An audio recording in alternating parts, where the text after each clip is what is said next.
All right, guys, I'm going to apologize ahead of time for the background noise. I am in Starbucks because, my life. So we're going to do a quick one on scale factor. So I feel like this confused a lot of y'all on the test because it gives you so much extraneous information. It tells you the radius was dilated by this or the height was dilated by this, and you get caught up in trying to find those things. When you see scale factor, it's asking you to simply do two tasks.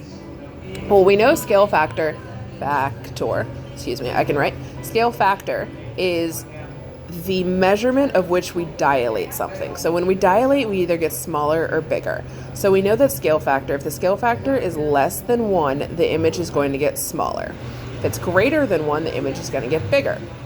So if I'm given a scale factor of 1/5 and a volume of 250, so if it tells me my original volume of my shape is 250 and it's dilated by a scale factor of 1/3, well, volume is done in the units cubed.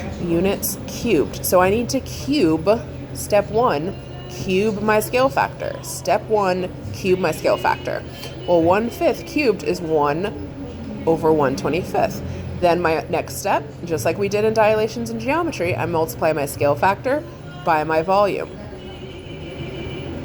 So all I'm doing is multiplying my cubed scale factor by my original volume. And if I put in my calculator 1 over 125 times 250, I will get 2 units cubed.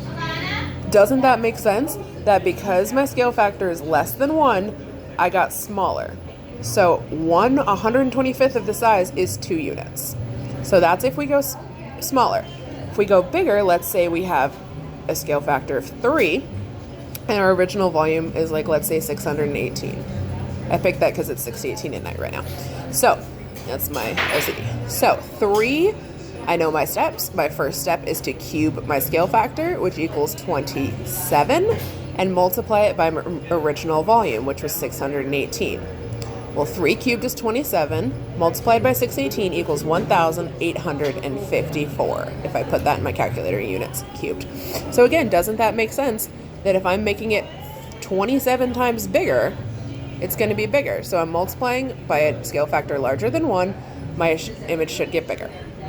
So in summation, my steps are cube my scale factor, multiply by my original volume.